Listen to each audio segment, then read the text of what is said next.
రోజు ఇలాగే అవుతుంది. ఈరోజు రమేష్ ని ఎలాగైనా సరే పెళ్లి చేసుకోవడానికి ఒప్పించాలి. 3 సంవత్సరాల నుంచి ప్రేమించుకుంటున్నాం, కానీ రమేష్ మాత్రం పెళ్లి అంటే ఇవాళ రేపు అంటున్నాడు. ఈ రోజు ఎలాగైనా సరే రమేష్ ని మా పెళ్లికి ఒప్పించాలి. ఆ తర్వాత ఎంచక్క కోటీశ్వరుల ఇంటికి కోడలిగా వెళ్ళొచ్చు. అప్పుడే రమేష్ తన గదిలోకి వస్తాడు. ఏంటి సోనీ, ఇవాళేంటి నా క్యాబిన్ లో నేనొచ్చేసరికి వెయిట్ చేస్తూ ఉన్నావు? ఎప్పుడు నేనే కదా నీకోసం ఎదురు చూస్తూ ఉండాలి, సోనీ ఎక్కడుంది ఎప్పుడు వస్తుంది అని. ఇవాళేంటి మేడం గారికి నాపై ఇంత ప్రేమ పుట్టుకొచ్చింది? ఇంకా ఎన్నాళ్ళు రమేష్ ఈ మాటలు చెప్తూ ఉంటావు?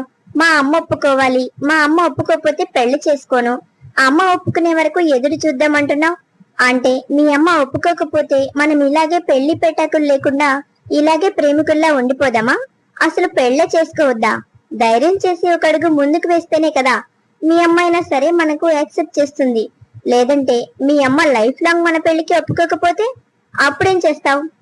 ఇకపోతే రమేష్ తల్లి కాంతమ్మ, దేవుడా నా కొడుకు ఎవరో సోనీ అంట, దాని వెంట తిరుగుతున్నాడు. ఆఫీస్ లో వాళ్ళందరూ చెప్తున్నారు ఆ అమ్మాయి మంచిది కాదు అని. ఆ అమ్మాయిని నా ఇంటికి కోడలిగా తెచ్చుకోవడం నాకు అస్సలు ఇష్టం లేదు. నాకొక మంచి పద్ధతైన కట్టుబాట్లు తెలిసిన కోడల్ని వరంగా ఇవ్వయ్యా అని చెప్పి రోజు దేవుణ్ణి గుడికెళ్లి మొక్కుకుంటూ ఉంటుంది. అదే ఊరికి చెందిన అవంతిక. అవంతిక చాలా అందమైన ఇంకా తెలివైన అమ్మాయి. ఉదయం లేచిన దగ్గర నుంచి రాత్రి పడుకోబోయే వరకు గుడికి సంబంధించిన పనులన్నీ అవంతికనే చూసుకుంటూ ఉంటుంది. ఉదయాన్నే లేచి గుడిని శుభ్రం చేసి ముగ్గులు పెట్టి నీళ్లతో తుడిచి అలా గుడిలో ప్రసాదం తయారు చేసి అప్పుడు ఇంటికి వెళ్తుంది. తర్వాత ఇంట్లో పనులన్నీ చూసుకొని సాయంత్రం కూడా గుడిని శుభ్రం చేసి పూజారితో పాటు గుడిలో నుంచి బయటికి వస్తుంది. ఇలా అవంతిక ఒక అందమైన తెలివైన అమ్మాయి. ఇలా రోజు గుడికి వస్తున్న కాంతమ్మ అవంతికను చూస్తూ ఉంటుంది. అవంతికకు కాంతమ్మ చాలా బాగా నచ్చుతుంది. అలాగే కాంతమ్మకు కూడా అవంతిక చాలా బాగా నచ్చుతుంది. ఒకరోజు కాంతమ్మ, ఈ అమ్మాయి చాలా అందంగా ఉంది, పైగా మంచి లక్షణాలున్న అమ్మాయి, ఇంటి పని వంట పని అన్నీ బాగా తెలుసు, గుడిని ఇంత పవిత్రంగా చూసుకుంటుందంటే ఇంటిని ఇంకెంత బాగా చూసుకుంటుందో. ఇలాంటి అమ్మాయే కదా నాకు కోడలిగా కావాల్సింది.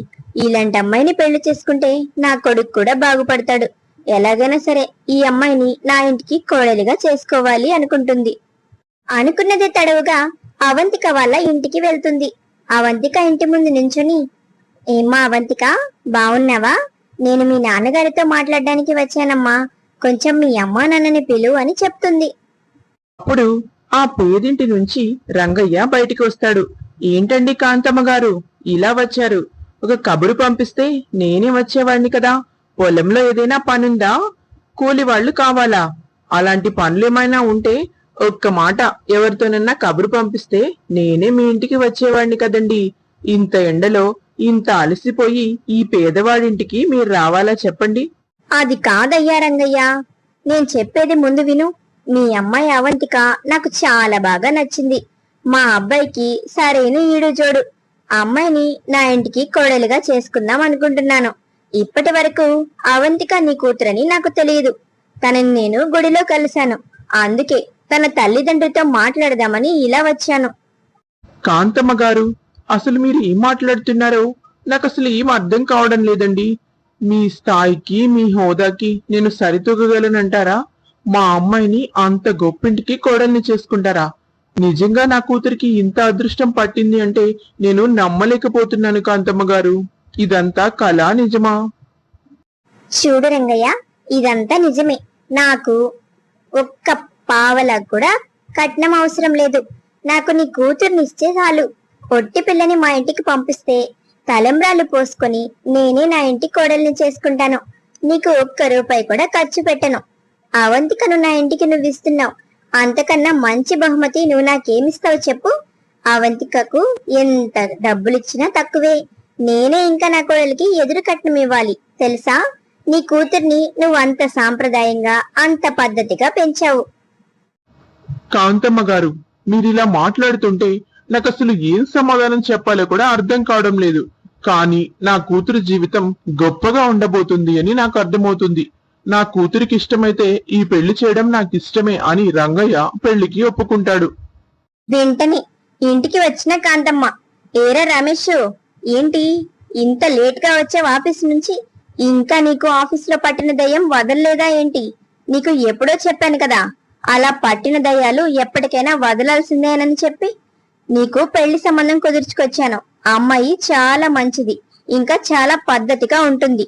ఆ అమ్మాయిని నువ్వు పెళ్లి చేసుకోవాలి. అమ్మా, నీకు చెప్పాను కదా, ఆఫీస్ లో పనిచేస్తున్న సోని అనే అమ్మాయిని ప్రేమించాను, పెళ్లి చేసుకుంటాను అని. నువ్వెందుకమ్మా ఇంత మొండి పట్టు పడుతున్నావు? ప్లీజ్ అమ్మా, సోనీతో నన్ను పెళ్లి చేసుకోవడానికి ఒప్పుకోమ్మా. ఈ విషయం గురించి నేను నీతో ఎక్కువగా వాదించలేను. దయచేసి అర్థం చేసుకో. చూడరా రమేష్, రేపొద్దున 10 గంటలకు నీకు పెళ్లి.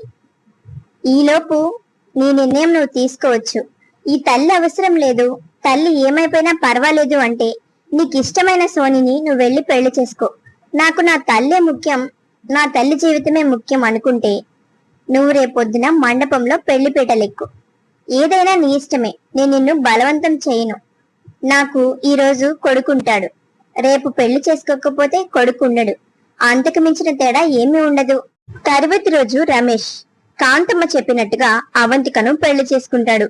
మేళతాళాలతో చాలా అంగరంగ వైభవంగా ఆకాశమంత పందిరి వేసి, భూదేవంత పీట వేసి చాలా గ్రాండ్ గా కాంతమ్మ అవంతిక ఇంకా రమేష్ ల పెళ్లి జరిపిస్తుంది. అవంతిక ఇంకా రమేష్లు చూడముచ్చటైన జంట. వాళ్ళిద్దరిని చూసి అందరూ చాలా సంతోషపడతారు. చూడు రంగయ్య, అవంతిక ఇకపై నా కోడలు కాదు, నా కూతురి కన్నా ఎక్కువ. నాకు కూడా కూతుర్లు లేరు, ఒక్కడే కొడుకు. అవంతిక గురించి నువ్వు ఎలాంటి దిగులు పెట్టుకోకు. అవంతికను నేను కళ్ళల్లో పెట్టుకుని చూసుకుంటాను. నువ్వు కూడా అప్పుడప్పుడు వస్తూ వెళ్తూ ఉండు, అక్కడ ఒంటరిగా ఉంటావు కదా అని వీళ్ళిద్దరూ మాట్లాడుకుంటారు. ఇక అవంతిక చాలా చురుకైన తెలివైన అమ్మాయి.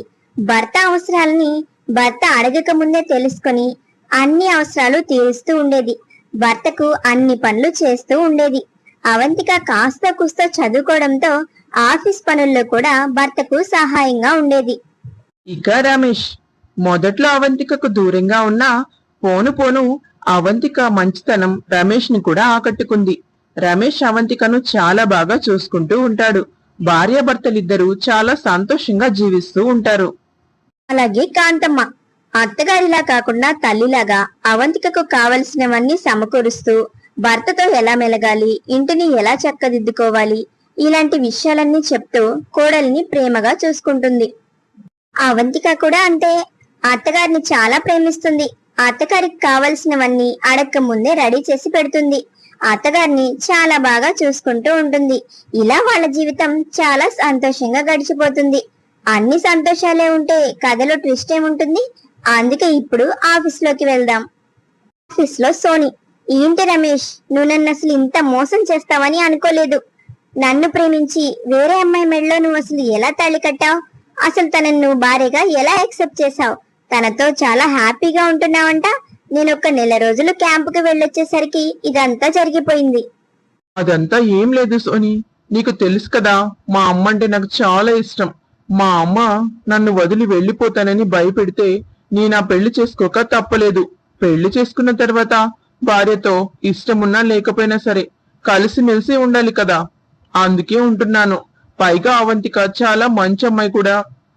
అంటే నీకిప్పుడు నువ్వు ప్రేమించిన ఈ సోనీ కన్నా పెళ్లి చేసుకున్న అవంతికనే ఇష్టం. నీకిప్పుడు ప్రేమించిన సోనీ అవసరం లేదు. అందుకే నేను చనిపోతాను. నేను నీ లైఫ్ లో అడ్డురాను.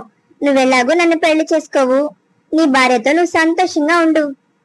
ఎందుకు సోని అలాంటి మాటలు మాట్లాడతావు? అక్కడ చెప్పాను కదా, సిచ్యువేషన్ అలా వచ్చింది. మా అమ్మ కోసం పెళ్లి చేసుకోవాల్సి వచ్చింది. సొసైటీ కోసం తనతో కలిసి ఉండాల్సి వస్తుంది. సరే, ఇప్పుడు నువ్వు సంతోషంగా ఉండాలంటే నేను నీ కోసం ఏం చేయాలి చెప్పు? నువ్వు నా వల్లే ఇంత బాధపడుతున్నావు. నేను నిన్ను ప్రేమించకపోతే నీకు ఈ కష్టాలేమీ ఉండేవి కాదు. సరే అయితే నువ్వేం చేయాలో నన్ను చెప్పమన్నావు కదా. నీ భార్యకు విడాకులు ఇవ్వు. విడాకులిచ్చి నన్ను రెండో పెళ్లి చేసుకో. అప్పుడు చట్టపరంగా నేను నీ భార్యనవుతాను. నీ భార్య స్థానం నాకు దక్కుతుంది. అలాగే మన ప్రేమ కూడా సక్సెస్ అవుతుంది. నువ్వేమంటావు? నువ్వు ఒప్పుకుంటావా, ఒప్పుకోవా?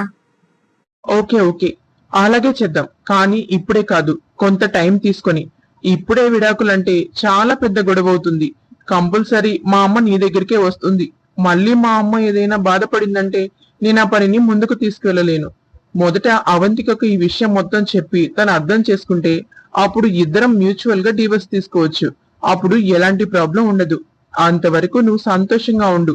నేను ఆఫీస్లో నీ దగ్గరే ఉంటాను కదా అని అంటాడు రమేష్.